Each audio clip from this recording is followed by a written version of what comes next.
الحمد لله رب العالمين وبه نستعين على أمور الدنيا والدين وصلى الله وسلم على نبينا محمد وعلى آله وأصحابه ومن سار على نهجه واقتفى بأثره ودعا بدعوته واستنى بسنته إلى يوم الدين أما بعد. Alhamdulillah, bersyukur kepada Allah Subhanahu wa taala. Pada malam ini kita dapat bertemu dengan izin dan juga limpahan nikmat dengan Allah Subhanahu wa taala dalam majlis ilmu. Iaitulah kuliah kita pada membahaskan kitab Al-Qaulul Mufid ala Kitab Tauhid karangan Syekh Muhammad bin Salih Al-Utsaimin rahimahullahu taala. Jadi kita akan sambung pada bab yang kedua daripada kitab Tauhid, daripada syarahan iaitulah kitab Al-Qaulul Mufid ini, iaitulah bab fadlu tauhid wa ma yukaffiru minadz dzunub. Bab keutamaan tauhid dan dosa-dosa yang dihapuskan oleh tauhid, yang digugurkan oleh tauhid. Baik. Kata muallif rahimahullahu taala, sabaqa anna dzakara al-muallif kitab at-tauhid ay wujub at-tauhid. Telah berlalu penyebutan oleh muallif iaitulah tentang kitab tauhid. Kitab tauhid maknanya dalam kitab tauhid bab yang pertama tidak ada bab. Kitab tauhid tu bab pertama. Nampak? Kan? Kitab tauhid maknanya bab pertama tu kitab tauhid tu. Jadi maknanya tak diletakkan bab kat situ. Jadi kalau kita ikut bab tabwib, kalau ikut susunan tabwib, yang inilah bab yang pertama. Sebab dinyatakan bab. Tetapi yang first tak dinyatakan bab, tetapi disebut kitab. Yang muqaddimah itu maknanya tidak diletakkan tabwib. Tetapi di sini kalau ikut susunan, ini jadi bab yang kedua. Walaupun yang pertama tu tak ditulis bab oleh muallif, yang di pengarang kitab asal, kitab tauhid. Baik. Jadi telah menyebutkan kitab tauhid maksudnya kewajipan tauhid, yakni mengesahkan Allah dan bahawasanya tauhid adalah suatu kewajipan. Harusan, ini kewajipan lah di sini.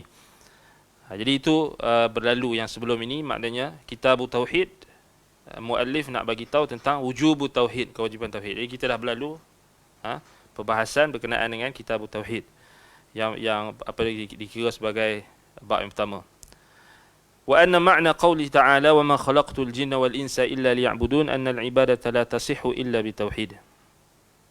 Penulis juga telah menyebutkan bahawa makna firman Allah Ta'ala, dan tidaklah aku ciptakan jin dan manusia melainkan agar mereka beribadah kepadaku, bahawa ibadah tidak sah tanpa tauhid.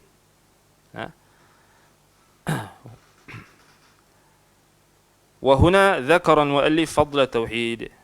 Selanjutnya pada bab ini penulis menyebutkan keutamaan tauhid. Tadi itu kita kata sebagai bentuk kita kata macam flashback lah, ataupun kita kita lihat semula bab yang sebelum ini untuk kita refresh ataupun untuk kita buat review, untuk kita murajaah, supaya kita nampak gambaran dan kita boleh hubungkan antara bab yang pertama dengan bab yang kedua. Sebab itu Syekh Al-Utsaimin rahimahullah, beliau sebut dulu bab yang kitab tauhid yang sebelum ni untuk ingatkan, untuk ingatkan. Baik. Wa huna dzakara al-muallif fadla tauhid. Jadi di sini muallif, pengarang, menyebutkan tentang keutamaan tauhid. Wala yulzimu min thubutil fadli li syai' an yakuna ghaira wajib balil fadl min nataijihi wa atharihi. Keutamaan yang sesuatu itu bukan bererti menunjukkan sesuatu tersebut tidak wajib, tetapi keutamaan yang dimaksudkan didasarkan pada dampak dan akibatnya, yakni nataij, natijah dan juga athar, kesan. seperti tentang salat berjemaah yang keutamaannya disebutkan dalam sabda Nabi sallallahu alaihi wasallam, salatul jama'ati afdalu min salatil fadhi bi 27 darajah. Salat jemaah itu lebih utama, yakni 27 darjat berbanding salat bersendirian. Salatil fadhi. Meskipun salat jemaah lebih utama, namun bukan bererti ia tidak wajib. Kat sini maknanya, Syekh bagi satu contoh kat sini, iaitu keutamaan sesuatu, kata Syekh, tidak melazimkan ianya tidak wajib. Bahkan keutamaan sesuatu itu ditinjau dari sudut natijah dan kesannya. Jadi Syekh bagi contoh solat jemaah. Syekh kata solat jemaah itu macam mana yang Nabi SAW bagi tahu, lebih afdal, lebih utama berbanding solat bersendirian.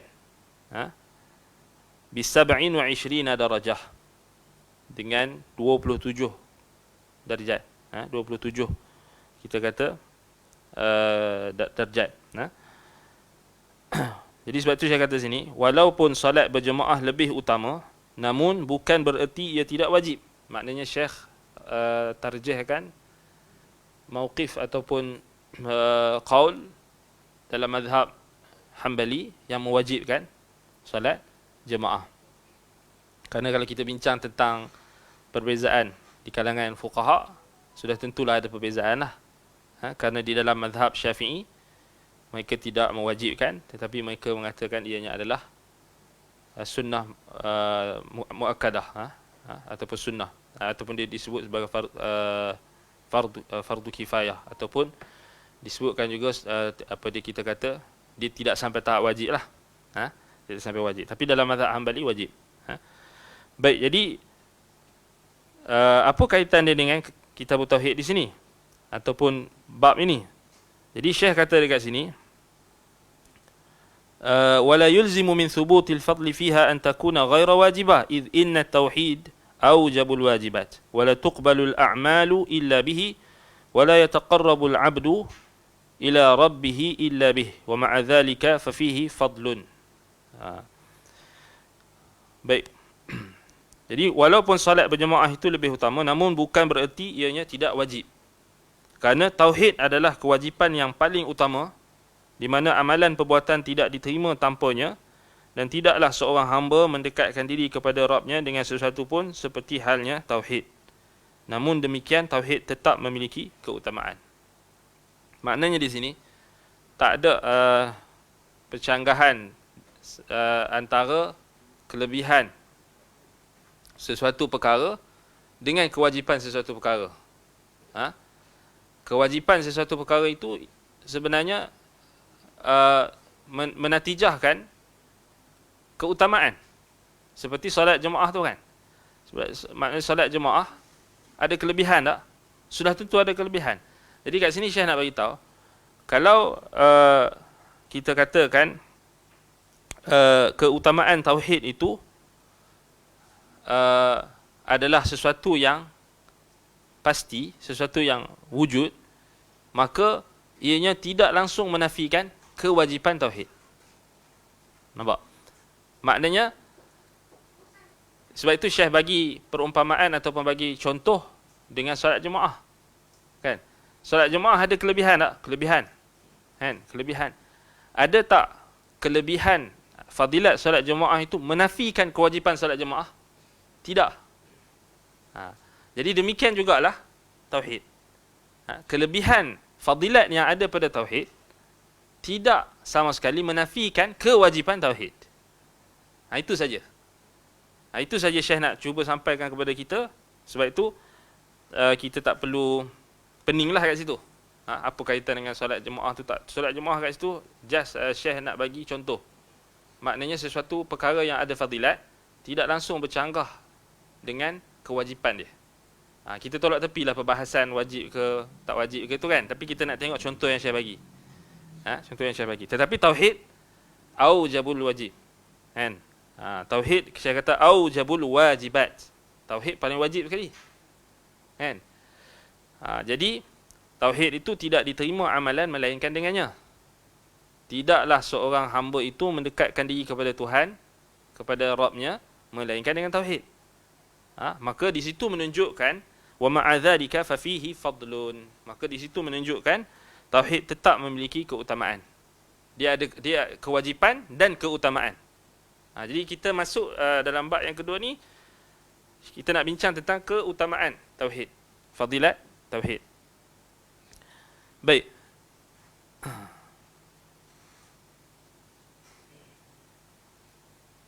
Qauluhu wa ma yukaffiru minadz-dzunub.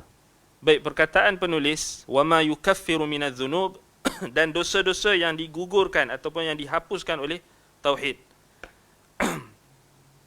Baik, kalimat ini dihubungkan pada keutamaan tauhid. Dengan demikian maknanya ialah babun fadlu tauhidi wa babun ma yukaffiru minadz-dzunub.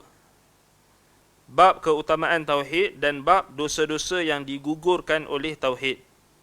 Maka aidnya, yakni dhamir, kata ganti yang kembali kepada kata kerjanya, dibuang dan takdirnya, kiraannya sebagai berikut, ma yukaffiruhu minadz-dzunub, dosa-dosa yang digugurkan oleh tauhid. Baik. Ma dekat situ, wa ma yukaffiru minadz-dzunub. So kat sini bab apa kita kata fadlu tauhid wa ma yukaffiru minadz-dzunub. Kalau kita buka dalam syuruhat, kitab-kitab syarah pada kitab tauhid ni, memang ulama akan bahaskan tentang terjemah bab. Antaranya terjemah bab ni. Dan perbahasan kebanyakan syurah akan tertumpu pada ma tu. Wa ma yukaffiru minadz-dzunub. Bab fadli tauhid wa ma yukaffiru minadz-dzunub. Wa qaulillahi ta'ala. Baik. Ma tu. Kan? Wa ma tu dibahaskan. Jadi dia sama macam kalau kita buka dalam syuruhat kitab-kitab syarah hadis. Contohnya Sahih Al-Bukhari, ada juga Imam Al-Bukhari akan letak bab macam ni, dia akan letak ma tu, bab kata-kata wa ma kaza akan dibahaskan. Sebab ma tu ada makna yang maknanya dari sudut bahasa Arab, dia kalau kita lihat ada dua pendapat. Dalam nak menjelaskan makna ma itu. Maknanya dia akan bagi kesan kepada pemahaman kita terhadap terjematul bab. Terjematul bab maknanya bab itulah. Penjelasan pada bab tu kita nak tahu apa yang dimaksudkan dengan wa ma yukaffiru minadz-dzunub. Kalau kita baca buku terjemahan dia, kita tak nampak. Kita hanya tengok yang base pada apa kesimpulan daripada penterjemah lah, pilihan penterjemah. Tapi kalau kita buka dalam kitab-kitab syarah, maknanya kita akan lihat bagaimana perbahasan ulama tentang menjelaskan apa maksud ma tu, wa ma yukaffiru minadz-dzunub tu. Baik, kalau di sini dalam Syekh Al-Utsaimin dalam Al-Qaulul Mufid, Syekh pilih, kalau kita tengok dalam terjemahan tu dia kata bab keutamaan tauhid dan bab dosa-dosa yang digugurkan oleh tauhid. Maknanya diasingkan. Bab fadlu tauhid satu, bab ma yukaffiru minadz-dzunub. Maknanya seakan-akan satu bab tu ada dua bab. Atau satu bab tu ada dua topik yang diasingkan. Seakan-akan macam tu. Baik. Kenapa jadi macam tu? Kat sini kita nak lihat ada dua pendapat. Maknanya ulama dalam menjelaskan tentang maksud ma di situ. Ma di sini adalah kita katakan dia adalah isim mausul. Mausul. Dan kalau kita lihat isim mausul ni dia ada dua. Dia ada dua. Yakni yang pertama mausul ismi, yang kedua mausul harfi. Mausul ismi dia bersambung dengan isim yang khusus dan dengan jenis yang tertentu. Contohnya macam allazi, allati. Dan isim itu dia bersambung atau mausul, kita kata mausul kan, dan dia berkongsi dengan pelbagai jenis anwa', anwa' ni jenis-jenis ni macam mufrad, musanna, jama', sama ada jama' muzakkarah ataupun muannatsah, dia menghimpunkan semua. Contohnya macam mausul ismi ni, macam contoh kalau kita lihat dia ada contohnya macam man kan, fa amma man utiya kitabahu biyamini kan. Isim mausul ismi ni juga contohnya lagi, qalu subhanaka la ilma lana illa ma 'allamtana, isim mausul lah tu dalam kategori ismi. Baik, yang kedua isim mausul harfi. Isim mausul harfi ni dia setiap huruf yang diawalkan bersamanya itu ada silah dengan masdar. Maknanya ada kaitan dengan kata terbitan. Yakni beza dia, mausul harfi itu beza dia dengan mausul ismi. Mausul ismi dia tidak berhajatkan kepada a'id. Yang ni kita bagi contoh lah. Kita bagi contoh. Baik, yang pertama, bila kita sebut bab fadli tauhid wa ma yukaffiru minadz dzunub, ma di sini kita kata kita terjemah bab keutamaan tauhid, wa ma yukaffiru minadz dzunub, dan apa yang digugurkan oleh tauhid akan dosa-dosa, apa yang digugurkan dosa-dosa. Wa ma yukaffiru minadz dzunub. Kan? Baik. Pendapat pertama, ada ulama yang kata di kalangan syurah, mereka kata ma huna mausulun ismi. Kat sini dia mausul ismi kerana ada pada selepas itu ada min. Babu fadlu tauhid wa ma yukaffiru minadz dzunub, min kat situ al-bayaniyah, penjelasan. Dan maknanya kalau kita kata, kalau isim mausul tu dia lepas dia tu ada min, ada kita kata ada wujudnya apa dia kita kata min, yakni min al-bayaniyah, penjelasan, maka maknanya babu fadli tauhid wa bayani dzunubi allati yukaffiruha. Maknanya kalau pendapat pertama yang kata ma di situ adalah mausul ismi. Sebab apa ada mausul ismi? Sebab lepas dia tu ada min. Jadi min tu dia macam menjelaskan. Dia al-bayaniyah, dia menjelaskan, kita katakan di sini mukhtassan bi naw'in muayyan. Maknanya bab fadlu tauhid wa bayan az-dzunub allati yukaffiruha. Bab keutamaan tauhid dan penjelasan dosa-dosa yang dihapuskan olehnya. Beza tak dengan buku yang terjemahan ni? Tak ada penjelasan kan? Dalam terjemahan tu dia tak tulis kan, dan penjelasan dosa-dosa yang dihapuskannya. Dia sebenarnya taklah berbeza banyak, cuma dari sudut bahasa tu. Dari sudut bahasa tu. Itu pendapat pertama. Maknanya kalau kita ambil penjelasan yang pertama ni, maknanya tauhid itu menghapuskan seluruh dosa. Ini. Walaupun kalau kita ikut berdasarkan terjemahan tu, kita tak nampak perbezaan dia. Itu kekurangan kalau kita bergantung semata-mata pada kitab terjemahan. Kita dapat juga makna, tapi kita tak dapat makna yang detail, lebih terperinci. Jadi kalau kita ambil penjelasan ma itu isim mausul, mausul ismi bidalalati wujudi min al-bayaniyah.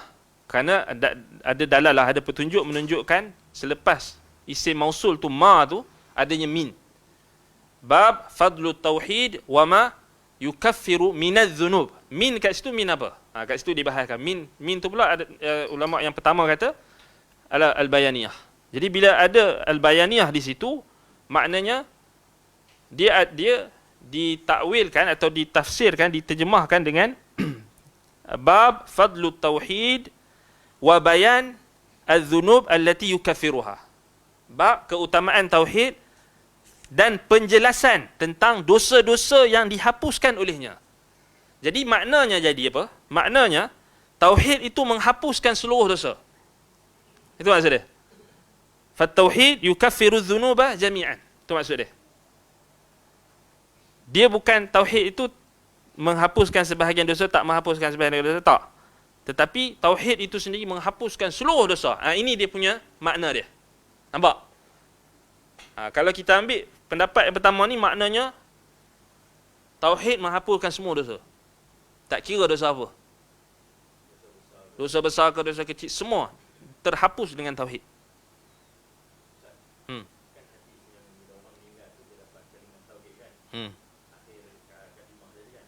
Bismillah.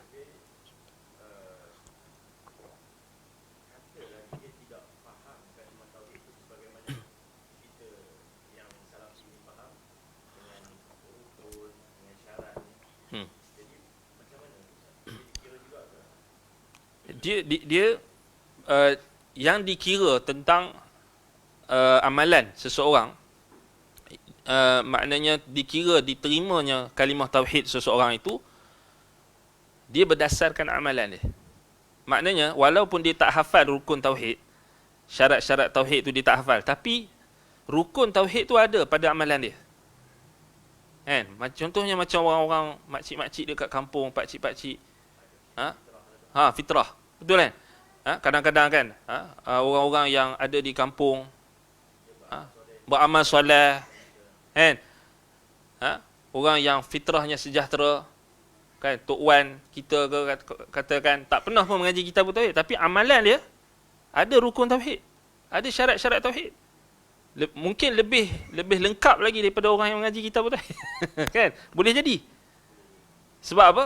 Sebab dia yang dikira adalah apa? Bukan hafalan, bukan setakat pengetahuan semata, tapi bahkan amalan. Maknanya praktikal. Boleh jadi kan? Jadi man kana akhiru qawlihi ataupun akhiru kalamihi la ilaha illallah dakhala al-jannah, maknanya dia bukan semata-mata orang yang hafal rukun, syarat-syarat kalimah tauhid, tak. Boleh jadi yang hafal rukun-rukun, syarat-syarat tu boleh jadi dia tidak melaksanakan tuntutan kalimah tauhid. Wal'iyadzubillah. Boleh jadi orang yang tak hafal, boleh jadi. Tapi kita tak maulah. Kita tahu kita jahil, kita kena belajar lah. Bukanlah kita katakan tak perlu belajar, bahkan wajib. Wajib. Maknanya bukan bermaksud kita bermudah-mudah lah. Tapi nak bagi tahu akhir sekali adalah pengamalan tu. Pengamalan tu. Dia bukan dikira sejauh mana hafalan dia dan sebagainya, tidak. Sebab itu kata Imam Syafi'i rahimahullah ta'ala, Imam Al-Hafiz Ibn Abdul Bar kalau tak salah, ataupun Ibn Rajab, mana tak ingat dah apa yang cakap perkataan ni, ataupun Al-Hafiz Al-Zahabi, kata al-ilmu laisa mimma hufiz. Ilmu itu bukanlah apa yang kau hafal.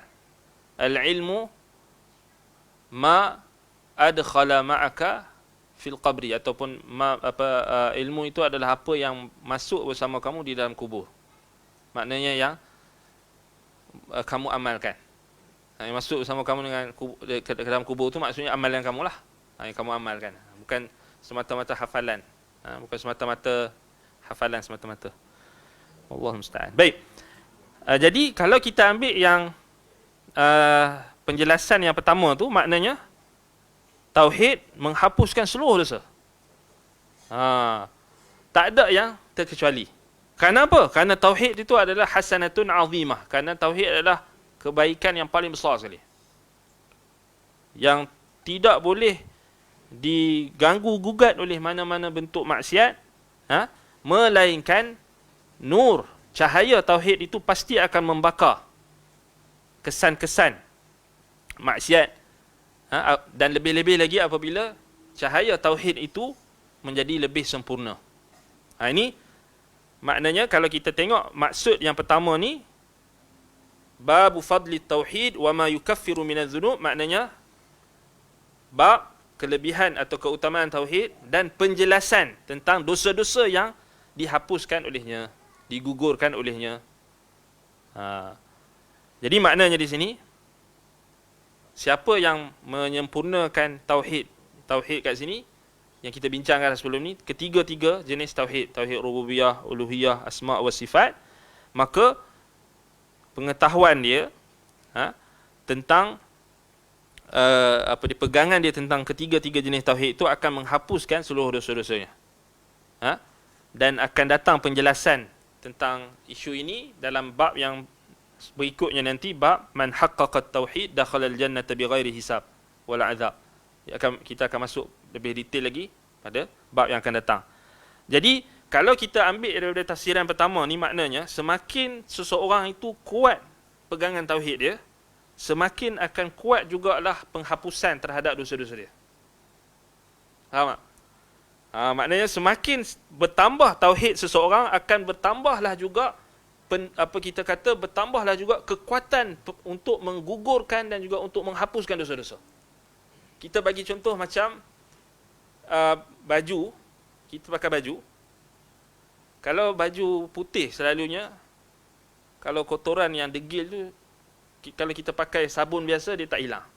Ya, kena pakai Clorox, kena rendam Clorox. Kan? Jadi itu umpama dia, orang yang kuat tauhid dia, dia punya daya untuk menghapuskan kotoran tu, kotoran kita umpamakan dosa-dosa, macam Clorox tu. Ni nak mudah faham lah. Nak mudah faham tak? Makin kuat pegangan tauhid seseorang, makin keupayaan untuk menghapuskan takfirul dzunub tu makin kuat, makin kukuh, makin kuat. Nampak? Jadi sebaliknya, makin lemah tauhid seseorang, makin rugi lah. Itu susah tu. Kan? Sebab itu susah kalau kita tengok orang yang terlibat dalam syirik, terjebak dalam syirik, dia punya perkara yang nak mendorong untuk menghapuskan dosa-dosa dia tu tak berapa kuat. Sebab itu Imam Ibn Al-Qayyim rahimahullahu ta'ala bincang dalam kitabnya Ighathatul Lahfan, dan juga kitabnya tak salahnya Al-Jawabul Kafi dan Ighathatul Lahfan, tentang kaitan antara dosa-dosa dan maksiat dengan kesyirikan. Bila Imam Ibn Al-Qayyim bahaskan tentang misalnya dosa syahwat, dosa yang maksiat yang berkait dengan fahishah, perkara keji. Contohnya apa yang berlaku kepada Imra'atul Aziz yang menggoda Nabi Yusuf alaihi salam. Imam Ibn Al-Qayyim dia bagi satu faedah yang jarang kita boleh tengok orang zaman sekarang ni boleh keluarkan faedah tu. Dia kata apa? Dia kata, kenapa Imra'atul Aziz tu tak boleh menahan nafsu dia terhadap Yusuf? Orang lain tak boleh jawab, tapi Ibn Qayyim dia boleh istinbat. Dia kata sebab syirik. Nampak? Sebab syirik. Sebab orang penduduk Mesir ketika itu memang mereka beragama dengan agama syirik. Termasuk Imra'atul Aziz. Syirik. Jadi maknanya kat situ, daripada perkataan Ibn Qayyim tu, kita boleh dapat semakin syirik sesuatu masyarakat, semakin tersebarnya syirik dalam sesuatu masyarakat, syirik menjadi pegangan dalam sesuatu masyarakat, semakin banyaklah maksiat dan dosa. Sebenarnya betul lah. Betul lah. Maknanya lawan dia, semakin kuat tauhid, pegangan tauhid sesebuah masyarakat, semakin kuat, semakin kuranglah juga maksiat. Bukan tak ada maksiat, ada maksiat tapi kurang. Anda selalu bagi contoh, kita bandingkan antara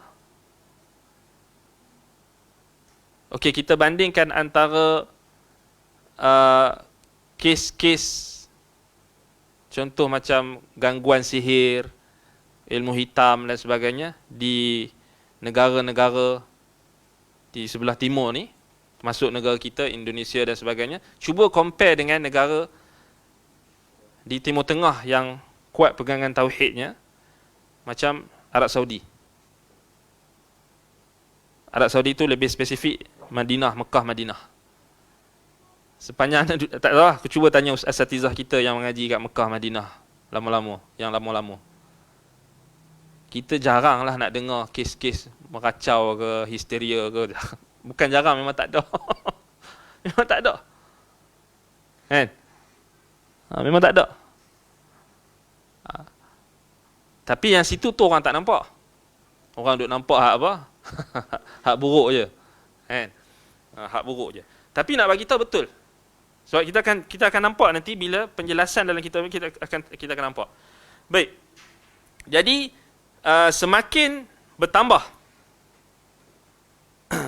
tauhid seseorang, semakin kuatlah kemampuan dia untuk menghapuskan dosa. Dosa. Dan semakin bertambah tauhid seseorang juga, semakin amanlah dia di dunia dan di akhirat. Sebab apa? Sebab ayat dalam terjemah bab tu. Iaitulah ayat yang kita akan bahaskan. Wa qaulillahi ta'ala allazina amanu wa lam yalbisu imanahum bidzulmin.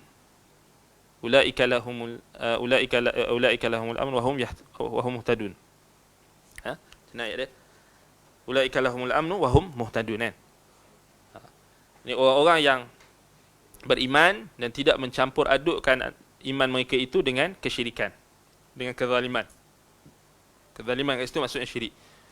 Maka bagi mereka itu mendapat keamanan. Ulaika lahumul amnu, keamanan. Wa hum muhtadun. Dan mereka mendapat petunjuk. Baik. Sebab itu tauhid adalah paksi keamanan. Tauhid adalah tiang seri keamanan. Baik kepada seorang individu, keluarga, masyarakat dan negara. Kalau nak aman, kena tauhid kan Allah. Itu kunci dia. Baik. Itu pendapat pertama. Itu baru tafsir apa dia terjemah bab tu. Ma tu. Kalau yang kedua pula, ada sebahagian ulama yang mentafsirkan ma pada wama yukaffiru minadz-dzunub tu, bab tu. Mereka mengatakan mausulun harfi. Tadi mausulun ismi, sekarang ni mausulun harfi. Apa maksud mausulun harfi? Maknanya kalau kita takwilkan, kalau kita tafsirkan dia jadi maksud takfiruhu adz-dzunub. Maknanya babu fadlu tauhid wa takfiruhu adz-dzunub.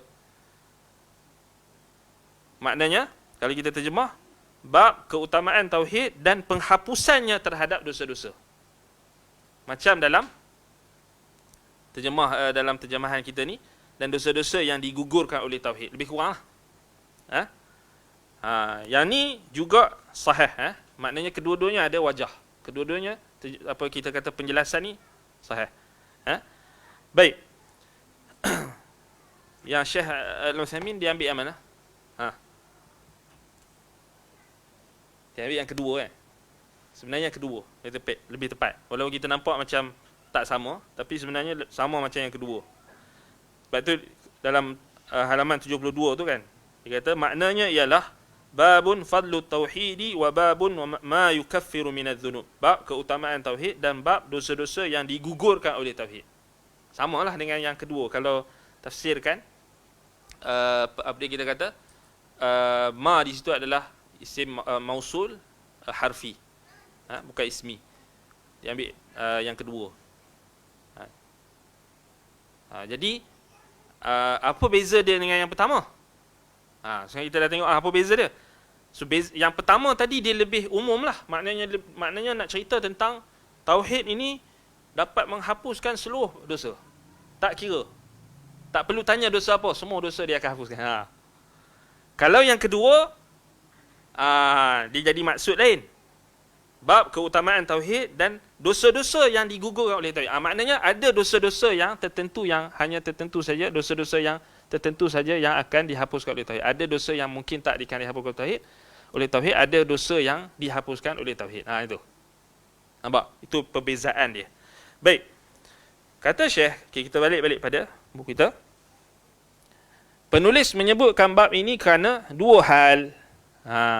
Wa aqada hadzal bab li amrayn. Jadi kita nak tahulah apa tujuan utama muallif rahimahullahu taala beliau bawakan bab ini. Apa maqasid dia? Tujuan dia. Jadi yang pertama untuk menjelaskan keutamaan tauhid. Bayan fadli tauhid, untuk menjelaskan keutamaan tauhid. Yang kedua, al-thani, bayanu ma yukaffiru min adh-dhunub. Lianna min athari fadli tauhid takfir adh-dhunub. Yang kedua, tujuannya untuk menjelaskan dosa-dosa yang digugurkan oleh tauhid. Kerana di antara kesan-kesan, dampak dan keutamaan tauhid adalah menggugurkan dosa-dosa. Beza tak? Beza tak kalau kita ikut yang ma tu ditafsirkan dengan ma, mausul, ismi, dan dalalahnya ada min al-bayaniyah, berbeza dengan tafsiran yang kedua. Jadi kat sini kita nampak Syekh Al-Utsaimin rahimahullah taala dia ambil pendapat yang kedua.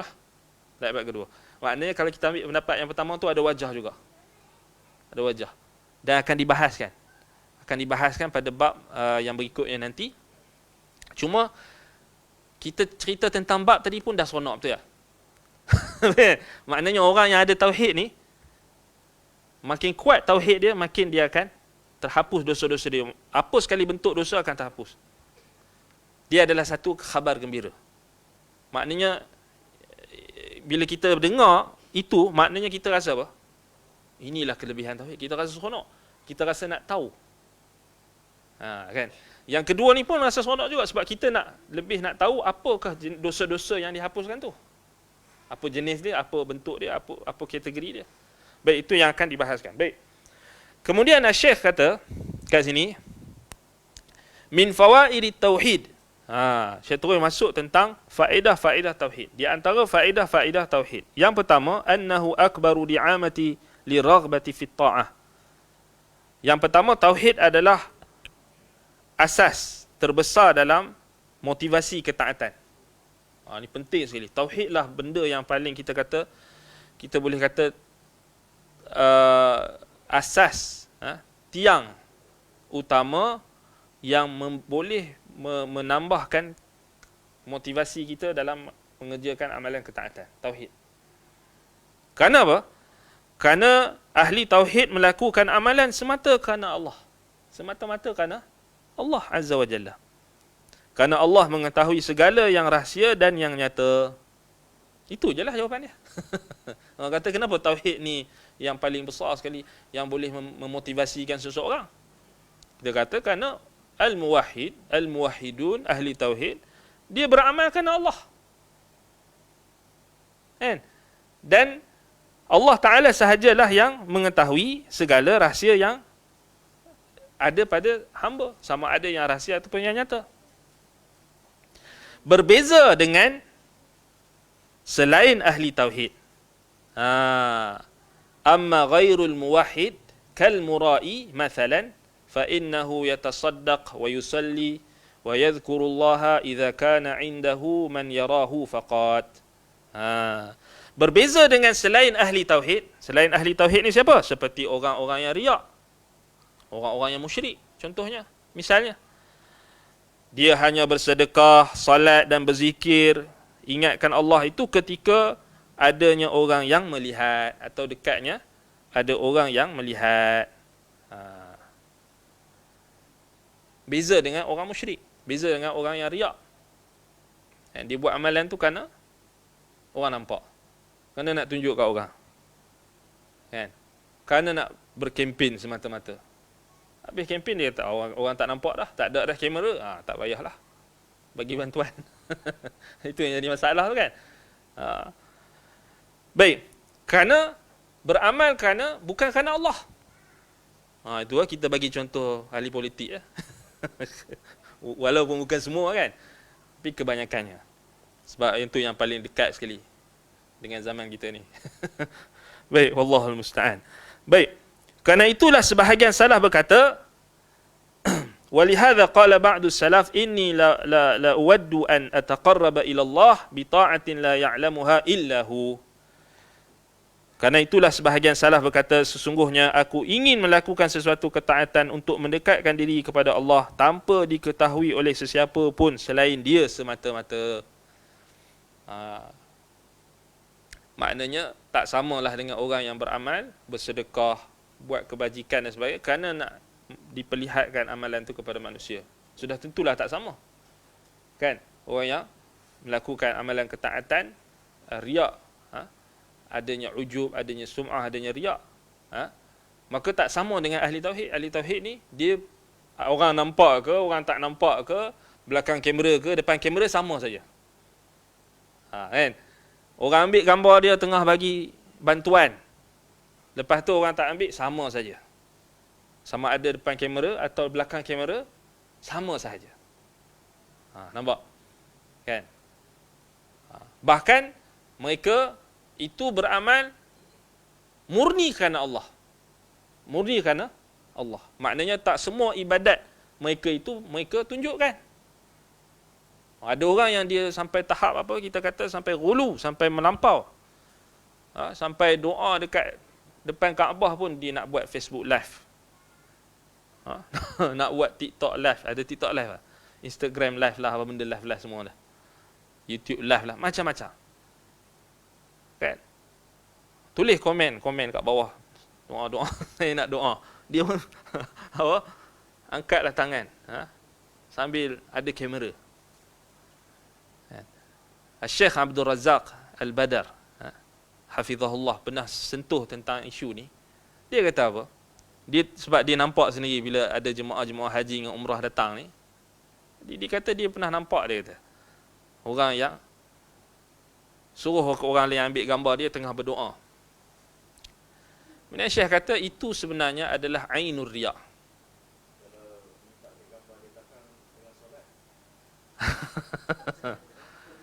Apa tujuan? Apa tujuan dia? Innamal a'malu binniyat. Apa tujuan dia? Apa tujuan? Maknanya kalau baik, kadang kita kena bezakan. Maknanya adakah asal bagi amalan kita itu kita kena buat dengan ada bercampur dengan tujuan-tujuan yang lain? Adakah semua amalan kita boleh kita perlihatkan? Maknanya dia yang disentuhkan, disentuh oleh ulama di sini, maknanya ketika kita memang betul-betul buat ibadat tu. Lain cerita kalau nak buat apa orang panggil poster tertentu ataupun nak buat apa ke, dia memang berlakon lah. Itu lain cerita. Tapi ini tengah ibadat. Walaupun dia kata orang lain tolong ambil dan dia saja nak tunjuk, dibimbangi ibadat dia tu tak murni, dibimbangi. Sebahagian ulama kata ainur riya, maknanya memang ainur riya. Lepas tu kalau kita tengok asatizah kita kalau pergi bawa jemaah haji dengan umrah kan, dia pesan dah. Kalau pergi tu maknanya time ibadat tu tak payah. Time tengah ibadat tu tutup handphone. Tutup smartphone. Kan? Dah lepas waktu dah rehat sikit tu, dah waktu bukan tengah solat, bukan tengah doa dan sebagainya, tak apalah nak berhubung dan sebagainya. Tak ada masalah. Kan? Nak tanya khabar, nak tahu perkembangan, tak ada masalah. Tapi time tengah ibadat tu jangan. Tengah berwukuf di Arafah tu, kalau live, orang ambil kamera live tu lain cerita. Live, maksudnya ada satu kamera utama, ambil live. Itu lain cerita. Tapi kalau kita sendiri yang ambil, lain. Dia jadi lain. Macam orang yang semayang di Masjidil Haram, Masjid Nabawi, ada kamera kan. Itu lain cerita. Bukan dia yang ambil. Kamera utama kan. Tapi sekarang ni masalahnya kita ambil kamera selfie. Assalamualaikum. Saya sekarang tengah berwukuf di Arafah. Doa. Saya tengah tawaf di Kaabah. Tak, kok mana pun dia akan Tak boleh, kita tak boleh nak kata niat, bergantung pada niat. Tak boleh, pasal dia memang dah masuk dalam amalan tu. Sebab tu Syekh Abdul Razak kata ainul riak, dia kata itu memang riak tu sendiri. Sebab kalau itu bukan riak, kita tak tahu nak tafsirkan benda apa. Apa maksud riak? Melakukan amalan untuk diperlihatkan kepada manusia. Faham tak? Jadi kalau kita tengah beramal, tengah beribadat, kita ambil selfie, buat Facebook live ke apa, tengah beribadat. Bukan tengah jalan-jalan ataupun tengah jalan makan angin ataupun jalan-jalan dekat Masjidil Haram, tengah nak tunjuk jalan ke apa. Itu lain cerita. Orang akan senang buat vlog apa semua kan. Dia nak tunjuk jalan ke ataupun nak tunjuk suasana ke. Itu lain cerita. Tapi ni tengah ibadat. Tengah tawaf. Selfie. Itu memang dah masuk dalam riak. Sebab dia dah masuk dalam takrif riak tu. Sebab dia amalan, dia buat amalan untuk diperlihatkan kepada manusia. Itulah riak. Dia tak boleh kata, tidak, niat saya baik. Tak. Maknanya dia tak faham apa riak. Itu kena hati-hati. Sebab itu kalau kita tengok dalam di mana di Mekah kan, waktu ibadat haji dengan umrah tu dah dipasang dah peringatan. Maknanya apa, kamera dan sebagainya waktu ibadat tu, maknanya tutup lah. Maknanya kita, itulah kita kata setiap perkara yang kita lakukan mesti berpandukan kepada ilmu. Jangan kita ikut-ikut orang. Ada orang setengah kita tegur, dia kata, tapi itu ada ustaz tu buat. Itu susah. Ustaz tu buat. Dia buat. Macam-macam sekarang ni yang kita pernah tengok, yang sampai tahap yang buat solat tahajud live. Itu apa benda kan? Maknanya itulah kita katakan tauhid membezakan. Amalan ahli tauhid ni dia membezakan dengan orang yang riak, orang yang tidak mentauhidkan Allah. Wallahul musta'an. Kalau macam contoh macam Bismillah. emergency kan, yang baru-baru ni masa jemaah dia lepas tu dia agak kita gambar gambar tu tujuannya untuk macam dia punya Record promosi. Itu tak ada masalah. Dia ada, orang panggil dia ada tugas. Juru kamera tu dia ditugaskan untuk mengambil gambar. Kan? Mengambil gambar. Dia tak ambil gambar dia sendiri kan? Dia ambil gambar dia sendiri je? Tak, dia ambil gambar orang kan? Dia tak, maknanya tak menunjukkan apa. Walaupun tengah dia beribadat, tengah dia tawaf ke tengah apa. Tapi ialah kita kata kok mana pun elakkan ketika tengah ibadat tu. Elakkan. Sebab tu kena cari penasihat-penasihat yang apa? Ada ilmu. Pergi travel mana-mana kena cari orang yang tahu sunnah. Tahu ada ilmu. Orang yang tauhid yang paling penting. Kalau tak ada, boleh belaka. Tak apalah, boleh. Solat tahajud kita buat live. Munajat. Munajat buat juga live. Munajat perdana. Menangis-nangis sampai tayang satu dunia. Apa tujuan dia? Kita bukannya ahli politik je. Ahli politik memang nak dekat. Esok nak pilihan raya tu macam-macam munajat. Gambarnya dengan menangis-nangisnya, dengan apa angkat tangan, dengan khusyuk penuh, dengan khusyuk dan sebagainya. Itu memanglah ahli politik, kita nak harap apa? Memang itu lakonan mereka, drama mereka. Tapi kita nak didik masyarakat bukan dengan cara orang politik. Kita didik masyarakat dengan ilmu, dengan tauhid, dengan sunnah. Kerah ni, sebab tu kalau kita orang kata kerah ni ustaz ni. Tak, memang kat situ kena kerah lah. Sebab ibadat. Kan? Tengah ibadat. Maknanya kalau kita tak, ialah kita kata kalau dah di luar waktu ibadat tu, nak tangkap gambar ke nak buat, silakan. Tapi dalam ibadat tu, tengah ibadat tu jangan. Jadi kita akan bincangkan nanti bab tentang riak ni akan dibahaskan nanti dengan terperinci, akan sampai waktunya kita akan bincangkan dengan terperinci insya-Allah. Baik. Jadi itu beza dia. Ahli tauhid beza dengan orang yang tak mentauhidkan Allah. Beza. Baik. Yang kedua, para ahli tauhid mendapatkan rasa aman dan mereka adalah orang yang mendapat petunjuk. Seperti yang Allah sampaikan dalam firman-Nya, "Alladzina amanu wa lam yalbisu imanahum bidzulmin Ulaika lahumul amnu wa hum muhtadun. Orang-orang yang beriman dan tidak mencampur adukkan iman mereka dengan kesyirikan, mereka itulah orang-orang yang mendapat rasa aman dan mereka mendapat petunjuk.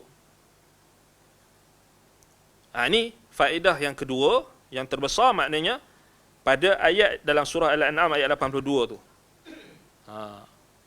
Ahli tauhid akan mendapatkan keamanan, ketenteraman. Subhanallah. Cuba kita bayangkan orang yang tengok orang yang ibadat, cuba kita tengok orang yang ibadat dia sibuk dengan phone dengan orang yang beribadat yang tidak sibuk dengan phone. Mana yang akan sibuk? Sibuk dengan benda lain. Kita bagi contoh orang yang wukuf di Arafah ataupun tawaf ataupun sa'i ke, ibadat haji lah, wukuf di Arafah. Orang yang seorang ni fulan ni dia tutup telefon dia ketika wukuf di Arafah. Apa yang dia buat? Dia bermunajat. Dia fokus dengan ibadat dia. Dia berdoa. Dia sibuk dengan baca ayat Quran. Dia sibuk dengan baca-baca doa. Angkat tangan kepada Allah Subhanahu Wa Taala. Dengan satu orang individu, dia sibuk dengan baca komen orang. Siapa nak doa, tolong komen. Saya boleh tolong doa. Lepas tu dia tengok doa orang ni. Makcik Kiah ni minta, dia kata tolong bagi anak saya dapat jawatan. Pakcik Ali pula minta, tolong bagi saya ni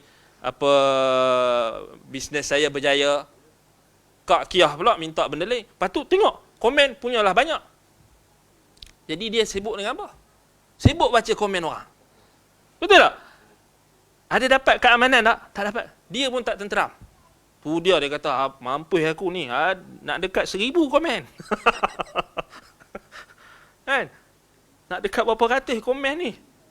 Jenuh. Dia sendiri dah memberatkan diri dia.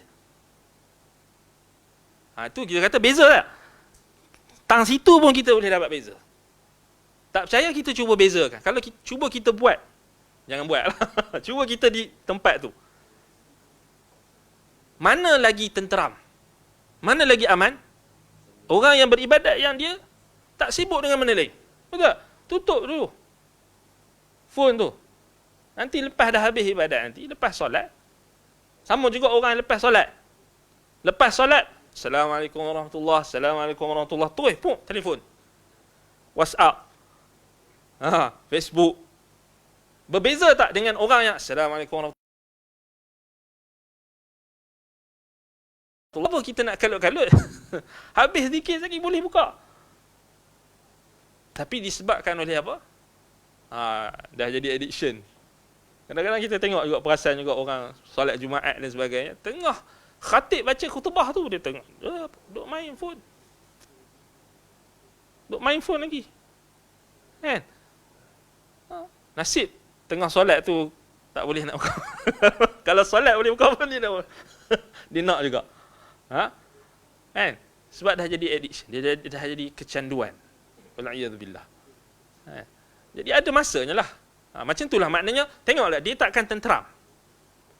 Jadi macam mana dia nak dapat khusyuk?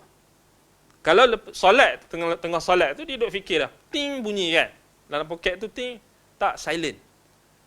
Bunyi WhatsApp punya mesej. Dia dah terfikir dah, siapa? Tengoklah, mengganggu konsentrasi dan khusyuk dia dalam solat. Nampak? Jadi nampak tak macam mana beza antara orang yang mentauhidkan Allah dan orang yang ada perkara-perkara yang boleh mengganggu gugat tauhid mereka, seperti riak dan sebagainya. Termasuklah juga perkara-perkara yang boleh mengganggu ibadat. Maknanya orang yang betul-betul tauhid ni dia akan relax, aman, tenteram. Dalam ibadat dia pun dah tenteram, aman, apatah lagi dalam kehidupan dia pun akan tenteram, aman. Ada orang dia tak boleh, dia nak juga perkara-perkara keduniaan tu dia tak boleh nak sabar, dia tak boleh nak tahan.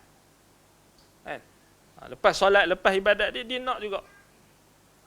Maknanya kerana itu yang menjadi apa yang menjadi yang termasuk dalam apa kita kata ham dia ataupun obsesi dia, pemikiran dia tu hanya berlega pada tu.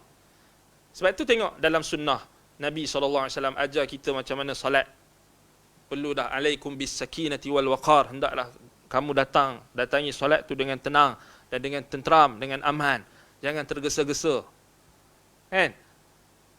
Kalau lapar, pergi makan dulu. Kan? Kalau rasalah lapar tu boleh mengganggu kekhusyukan solat, maka dan makanan sudah tersedia, makan dulu. Nak bagi tahu kerana nak tutup perkara-perkara yang boleh mengganggu konsentrasi dan khusyuk dalam solat. Kiaskan dengan ibadat kita yang lain, sama. Kan? Sama juga macam orang yang bekerja.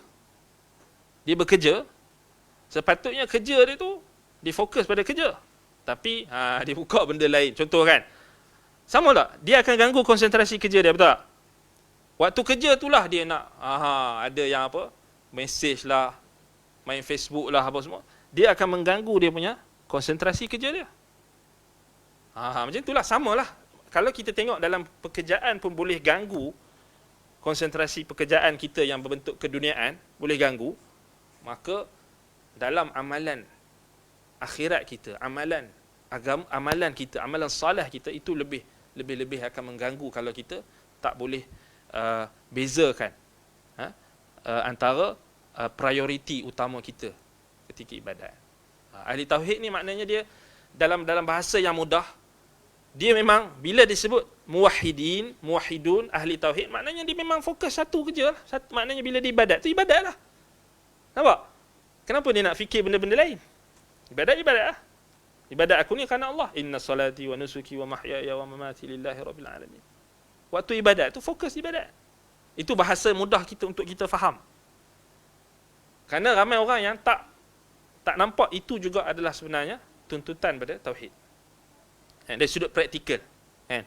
Baik. Kemudian yang berikutnya, kemudian Syekh bawakan firman Allah Taala, alladzina amanu wa lam yalbisu imanahum bidzulmin. Firmannya walam yalbisu maksudnya tidak mencampur adukkan. Orang yang beriman dan mereka tidak mencampur adukkan. Walam yalbisu, tidak mencampur adukkan imanahum, iman mereka bidzulmin, dengan kesyirikan, dengan kezaliman. Zalim di sini adalah lawan iman, iaitu syirik. Ketika ayat ini turun, para sahabat sangat keberatan kerananya, dan mereka berkata, siapa gerangan di antara kami yang tidak pernah berbuat zalim terhadap dirinya sendiri? Waktu turun ayat ni, alladzina amanu wa lam yalbisu imanahum bidzulmin, sahabat-sahabat rasa berat. Dia kata, siapa yang tak pernah zalim diri sendiri? Rasulullah SAW kemudian bersabda, laisal amru kama tadhunnun. Perkaranya tidaklah seperti yang kalian sangkakan. Bukan seperti mana yang kamu sangkakan maksudnya itu. Innamal muradu bihi asyirku. Yang dimaksudkan dengan kezaliman di situ, kata Nabi SAW, ialah syirik. Alam tasma'u ila qawli rajulis salih. Kemudian Nabi SAW bawa dalil. Tengok Nabi ajar sahabat berdalil, bawa dalil.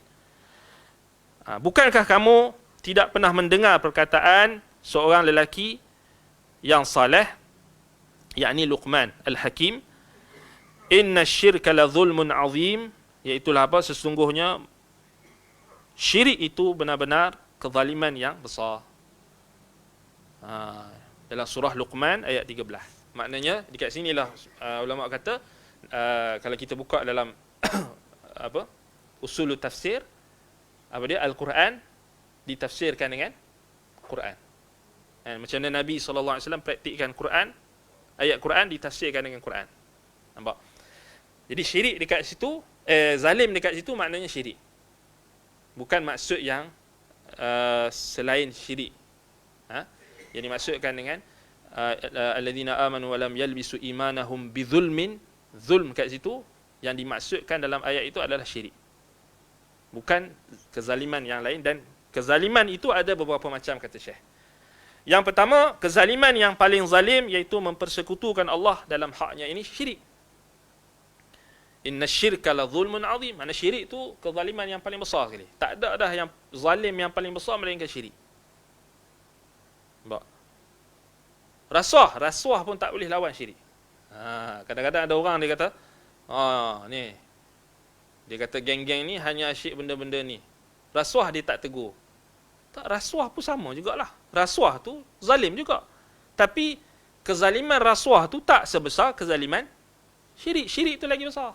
Dia tak nampak tu. Itu masalah juga tu.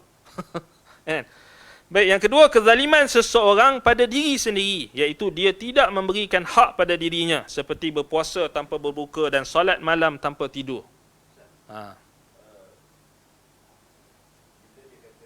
Bismillah.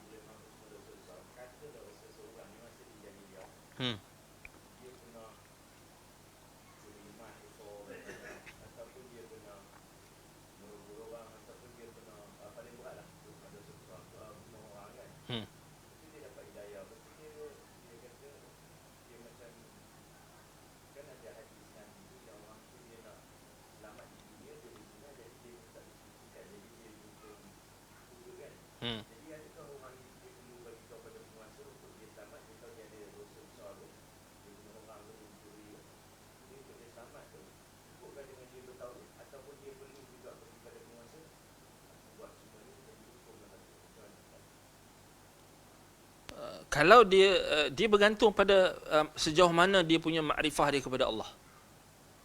Maknanya kalau dia punya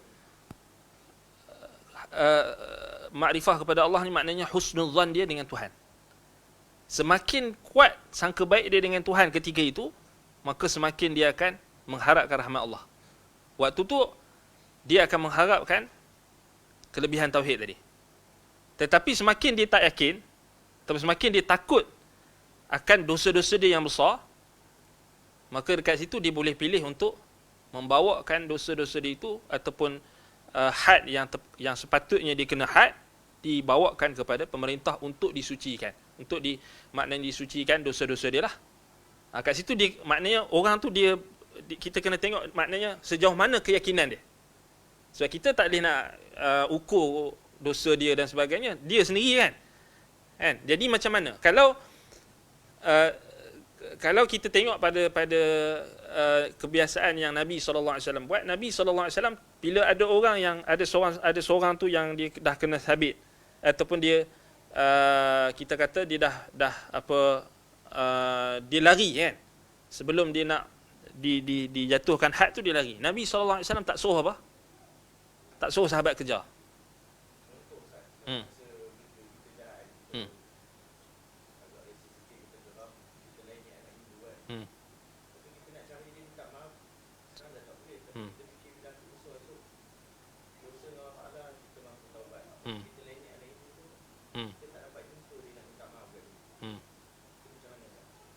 Ya, kita memang apa yang kita tak mampu dah dalam last doa dalam surah Al-Baqarah tu kita kata Rabbana faghfir lana warhamna faghfir lana warhamna. Kemudian kita kata ma la taqata lana bih fa'fu 'anna waghfir lana warhamna. Bila sebut ma la taqata lana bih, apa yang kita tak mampu. Maknanya kita minta Allah Taala ampun kan. Dah memang kita tak boleh nak cari balik orang yang kita buat zalim tu, kita dah lama dah kita pun tak tahu. Kalau kita tahu memang kita akan pergi akan minta maaf dan sebagainya, tapi kalau kita dah dalam kes kita dah tak tahu, dah lama sangat, itulah kita kata kita berhajatkan kepada tauhid, dan maknanya ketika itu memang tauhid tu akan hapuskan. Maknanya sejauh mana sangka baik kita dengan Allah, itu yang akan menentukan. Allah Ta'ala Ghaffar, innahu huwal ghafurur rahim. Maknanya makrifah seseorang, pengetahuan seorang tu pada sejauh mana dia kenal Allah Subhanahu Wa Taala, maka akan bertambahlah keyakinan dia. Itu penting. Sebab itu tauhid tu, kita kata tauhid tu yang akan menentukan sama ada dia punya keyakinan tu. Nampak? Dia ke mana pun akan balik pada tauhid dia. Tauhid. Wallahu Ta'ala a'lam. Baik. Yang ketiga, kezaliman seseorang terhadap orang lain. Contohnya berlaku semena-mena kepada orang lain, yakni menzalimi orang lain dengan memukulnya atau membunuhnya atau mengambil hartanya atau perbuatan-perbuatan yang semisalnya. Baik, yang kita bincang tadi, zalim dari sudut ada yasirul riya, contohnya riya yang sedikit, macam contoh yang kita bincangkan tadi itu kan. Sama ada yasirul riya ataupun aslul riya. Dia kita kena bezakan. Riya ada asal riya, maknanya orang tu dia buat amalan memang nak riya. Memang niat asal dia memang dia nak tunjuk kat orang, yang tu memang terhapus semua. Yang kedua, yasirul riya. Yasirul riya ni riya yang dia datang. Dia datang waktu kita beramal tu, dia datang kemudian. Kemudian kalau kita tolak, maka takkan memudaratkan apa-apa. Yang tu kita dah pernah bincangkan pada awal perbahasan, tapi kita akan bincang balik sebelum nanti perincian dia. Tapi kat sini, yang kita bincang yang tadi tu, termasuk dalam riak tadi, yang tangkap gambar apa semua tengah ibadat semua tu, dia masuk dalam kategori mana? 1, 2, 3. 2. Kezaliman seorang pada diri sendiri, iaitu tidak memberikan hak pada dirinya seperti puasa tanpa buka dan salat. Tak. Yang pertama. Sebab apa? Sebab dia berkait dengan ibadat. Ibadat dia kepada Allah. Nampak? Dan dalilnya, Nabi SAW kata apa? Akhwafu ma akhafu alaikum syirkul asghar.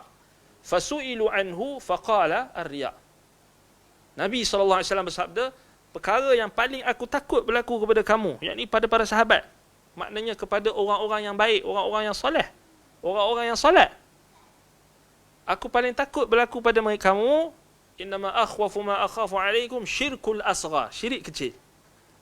Fasu'ila anhu, maka ditanya Nabi SAW tentang apakah itu syirik kecil, maka kata Nabi SAW, ar-riya. Riya. Nampak? Maknanya riya tu termasuk dalam kezaliman yang paling zalim. Sebab dia masuk dalam kategori syirik. Kita jangan terpedaya dengan pembahagian asghar ke akbar ke apa, tapi kalau kita nak betul-betul jaga tauhid, kita jangan tengok asghar ke akbar ke apa ke. Bila dia masuk dalam kategori syirik, kita kena takut. Itu cara bila kita amal, bila kita praktik. Tapi bila kita bahas ilmiah, menuntut ilmu, memanglah kena bahagi. Itu tips dia. Faham tak? Kita bila sebut syirik ada pembahagian syirik asghar, syirik akbar, syirik khafi, syirik jali, yang dibahagikan oleh sebahagian ulama. Kemudian kita pun bergantung dengan pembahagian tu. Syirik kecil, kecil ya. Ini bahaya tau. Implikasi dia bahaya sebab kita akan meremehkan perkara yang syirik. Walaupun kecil tak, maknanya dalam konteks pengajian, pembelajaran, ya. Kita bergantung dengan pembahagian tu untuk kita faham. Tapi lepas kita nak beramal tak. Kita jangan ingat dah benda tu asghar ke akbar tak. Pasal apa? Pasal syirik semuanya, kalau kita buat syirik, amalan kita terhapus. Ancaman kan? Itu tips dia. Kadang-kadang orang dia celaru kan. Alah, syirik ni syirik asghar. Ni bukan akbar. Dia ingat kecil dengan besar tu, dia macam dia ingat apa nilai tu nilai ikut pandangan dia. Tak, bukan. Di sisi Allah. Kan? Tengok kita, amalan kita tu. Pembahagian asghar dengan akbar tu sebab nak membezakan antara mana satu yang dapat mengeluarkan seseorang daripada Islam dan mana satu yang tak mengeluarkan lagi pelakunya daripada agama Islam. Itu saja. Nampak? Baik. Itu kita akan bincang tentang syirik nanti. Ketika kezaliman lenyap, maka muncullah rasa aman. Tetapi apakah rasa aman tersebut sempurna? Dekat sini, bila kita tengok 3 jenis kezaliman ni, kezaliman yang paling zalim syirik, kezaliman seorang pada diri sendiri. Contohnya, Syekh bagi contoh sini apa? Dia tak bagi hak pada diri dia ataupun pada keluarga dia, contoh. Kan? Seperti berpuasa tanpa berbuka. Dia puasa tak mau buka puasa. Solat malam tak tidur. Sekarang ni bukan solat malam tak tidur. Tengok bola. Berjaga malam kan. Tengok bola. Kan? Tak tidur. Baik. Apa lagi? tak memberikan hak kepada diri sendiri. Contohnya macam orang yang berjaga malam tengok bola sampai apa? Letih. Kan? Hmm. Hmm. Hmm.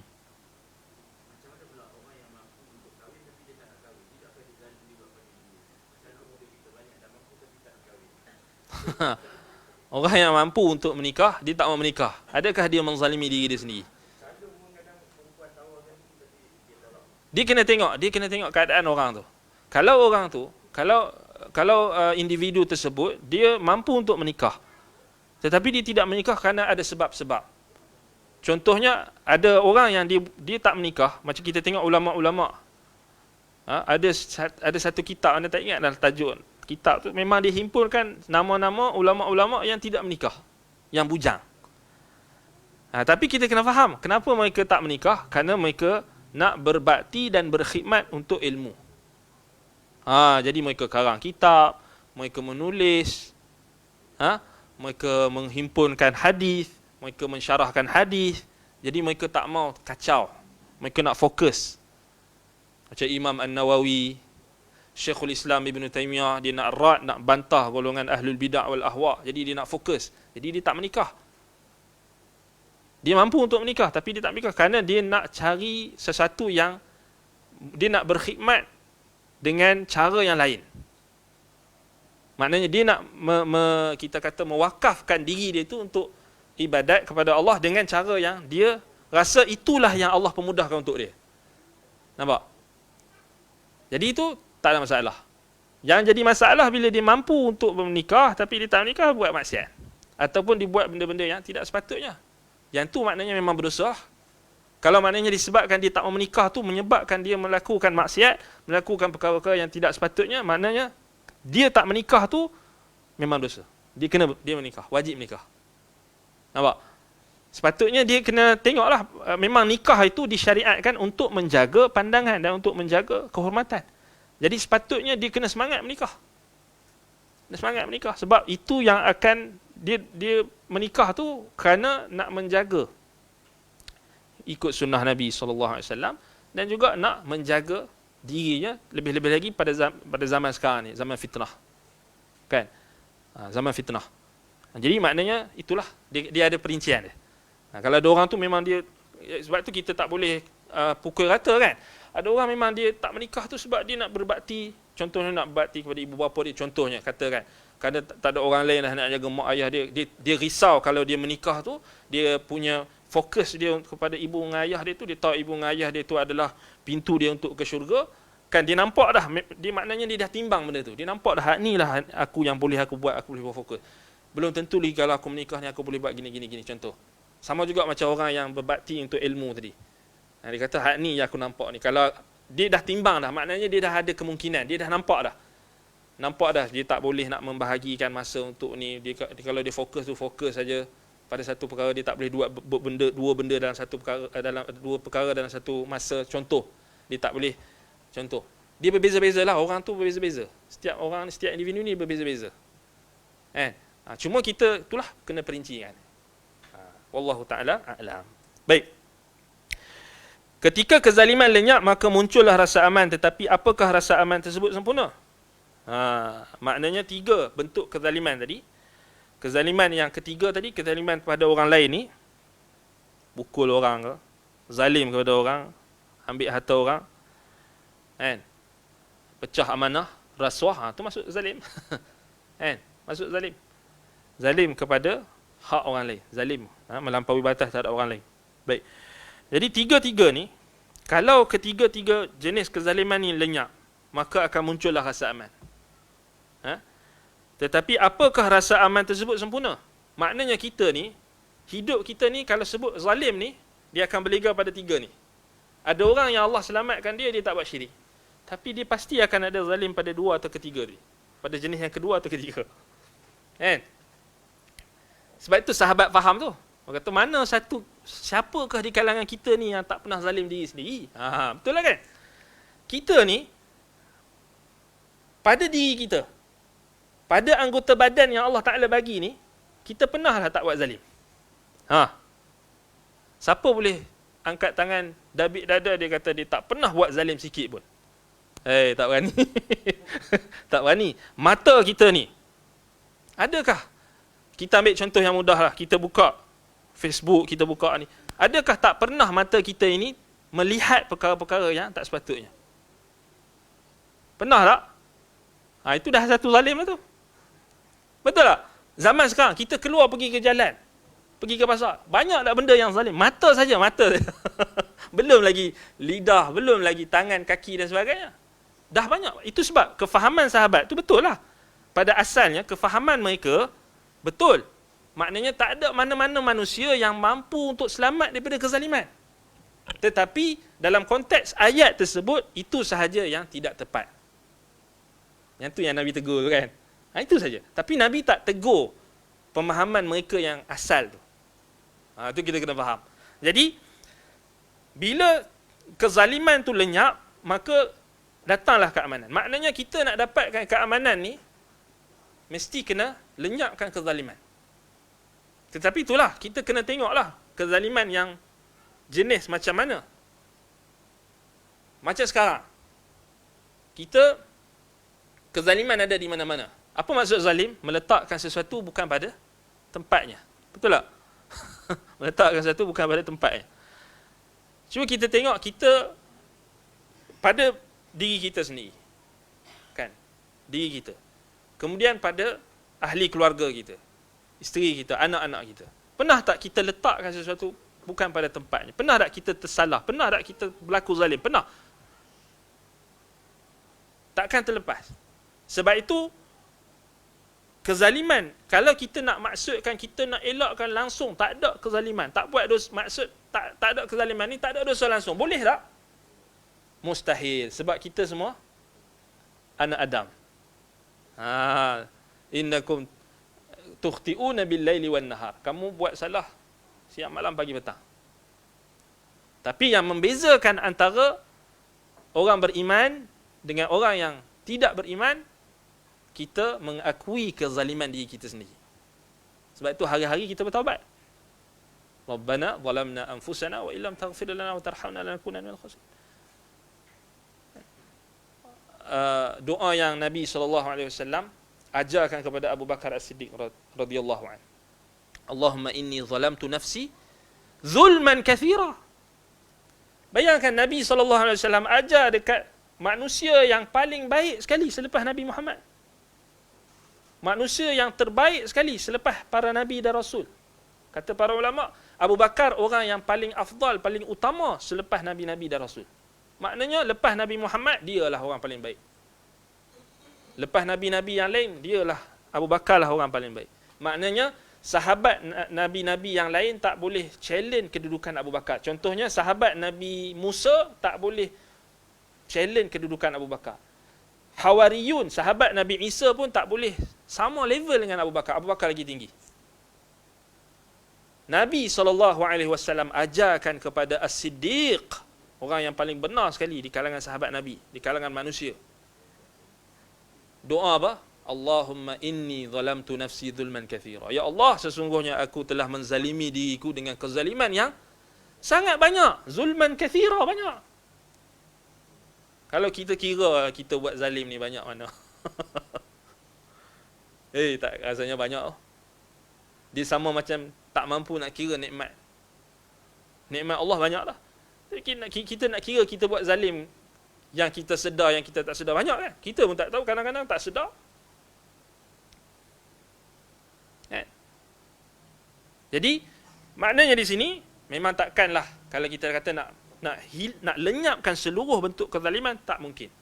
Tetapi, kata Syekh di sini, yang nak persoalan di sini, apakah rasa aman tersebut sempurna? Itu dia punya persoalan dia. Jawapannya, jika imannya sempurna tanpa dicampuri oleh kemaksiatan apapun, berarti rasa amannya bersifat mutlak. Maksudnya sempurna. Sementara jika imannya tidak sempurna, maka ia hanya mendapatkan kemutlakan rasa aman sahaja. Apa maksud dia? Contohnya, pelaku dosa besar mendapatkan rasa aman dari kekal selama-lamanya di dalam neraka. Hanya saja ia tidak merasa aman dari azab. Contohnya sangat cantik. contoh ni. Apa maksud kat sini kalau dalam bahasa Arab ni Syekh sebut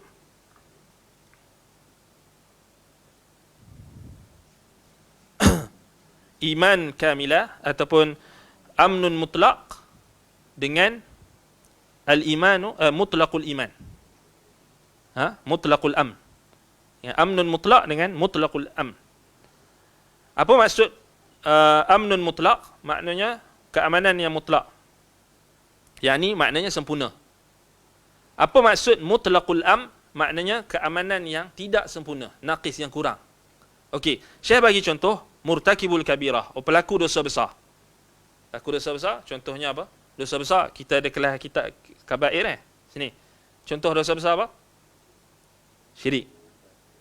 Mengumpat. Okey, ambillah mengumpat. Ghibah. Okey. Orang yang ghibah, orang yang mengumpat, dia tauhid. Dia mentauhidkan Allah, orang Islam. Dia akan ada rasa aman untuk kekal daripada neraka, betul tak? Dia akan rasa aman untuk kekal dalam api neraka. Tetapi dia tak akan rasa aman daripada azab. Itu maksud contoh di sini. Bal huwa tahta masyiati, tahta al-masyiah, masyiatillah. Bahkan dia maknanya berada dalam kehendak Allah. Maknanya kalau Allah berkehendak akan azab dia, kalau Allah berkehendak Allah akan ampun dia. Nampak tak sini? Maknanya beza antara amnun mutlaq dengan mutlaqul amn. Amnun mutlaq maknanya sempurna, keamanan yang mutlak, keamanan yang mutlak. Mutlaqul amn maknanya keamanan yang kurang, tidak sempurna. Contohnya pelaku dosa besar tadi, dia bila dia terjebak dalam dosa besar, dia akan dapat rasa aman. Dia tahu dosa besar takkan kekalkan dia dalam neraka selagi mana dia ada tauhid. Tetapi dia aman tak daripada azab? Tidak. Nampak? Dia tidak aman daripada azab. Dia takkan rasa aman daripada azab. Sebab selagi mana dia melakukan dosa besar tu, maknanya dia di bawah kehendak Allah. Kalau dia bertaubat, dia minta ampun dekat Allah, dia bertaubat, dia tinggalkan dosa besar dia tu, dia tak kembali, maknanya Allah akan ampunkan. Kalau dia kekal, dia biarkan dirinya terjerumus dalam dosa besar tersebut, maka dia masih lagi dalam ancaman. Itu maksudnya tahta masyiah, di bawah kehendak Allah. Boleh Allah nak azab dia ataupun Allah nak ampunkan dia, itu bergantung pada kehendak Allah. Sebab itu dalam surah An-Nisa ayat 116, Syekh bawakan ayat innallaha la yaghfiru an yushraka bihi wa yaghfiru ma duna dzalika liman yasha. Allah tidak akan mengampuni dosa syirik dan dia mengampunkan dosa selain itu bagi sesiapa yang dia kehendaki. Maknanya itu maksudnya kita kena bezakan antara mutlaqul amn ataupun amnun mutlaq dengan mutlaqul amn. Maknanya kalau kita terjebak dalam dosa-dosa besar, kita takkan rasa aman daripada azab. Nampak? Tetapi kita ada rasa aman. Aman untuk selagi mana kita tak syirik, kita ada aman. Aman untuk tidak kekal dalam neraka. Nampak? Itu maksudnya keamanan yang tidak sempurna. Dipanggil mutlaqul amn. Tapi kalau orang yang dia tak terjebak dalam dosa-dosa besar, dia buat ketaatan, dia tak terjebak dalam dosa besar, maknanya dia ada amnun mutlaq, keamanan yang sempurna. Tapi kalau kita perincikan lagi, kezaliman tu, walaupun dia tak terjebak dalam dosa-dosa besar, tapi mungkin ada kezaliman, dosa-dosa kecil dan sebagainya, itu pun tetap tidak, kita tak boleh kata dia dapat keamanan secara mutlak juga. Walaupun dia nak, kalau kita bezakan dia dengan pelaku dosa besar tadi, sudah tentulah orang yang tak terjebak dalam dosa besar tu, sudah tentulah dia lebih aman daripada kita kata azab, berbanding dengan orang yang buat dosa besar. Rasa aman ni maknanya kita kata ni lah, sama ada jaminan daripada Allah Ta'ala, dari sudut Allah, jaminan daripada Allah, kemudian dari sudut hamba itu adalah rasa tenteraman, aman, tenteram. Cuba kita tengok dalam Al-Quran macam mana Allah Ta'ala ceritakan, contohnya peristiwa dua anak Adam. kan, yang mana salah seorang daripada anak Adam itu telah terjebak dalam kezaliman dan menyebabkan penyesalan. Nampak tak? Kesan daripada dosa akan menyebabkan ketidaktenteraman. Tu poin dia. Kita kalau buat dosa, kita tak akan tenteram. Satu saja keadaan orang yang dibuat dosa, dia tenang, aman bila hati dia sudah jadi batu. Hati dia sudah tertutup, hak tu memanglah dia buat dosa, dia tak rasa apa. Na'udzubillah, hak tu kita takut. Kan? Itu macam orang Yahudi lah. Kata ulama, macam orang Yahudi perumpamaan dia. Dia buat dosa maksiat macam mana sekalipun dia tak rasa bersalah, dia rasa tenang. Kan? Itu contoh. Baik. Jadi rasa kita stop kat sini, kita berhenti sini, maknanya kita sambung pada kelak akan datang, kita sambung pada amma ma wafallah subhanahu muhaqqiqan li tauhid fa innahu aminun amnan mutlaqa. Kita akan bincangkan pada orang yang mentahqiq tauhid yang disebutkan oleh Syekh, dia akan mendapat keamanan yang mutlak. Jadi kita akan bincangkan lagi perinciannya nanti insya-Allah pada kelak akan datang. Naktafi bihadzal qadar, aqulu qawli hadza wa astaghfirullah li wa lakum. Subhanakallahumma bihamdika asyhadu an la ilaha illa anta astaghfiruka wa atubu ilaik. Wassalamualaikum warahmatullahi wabarakatuh.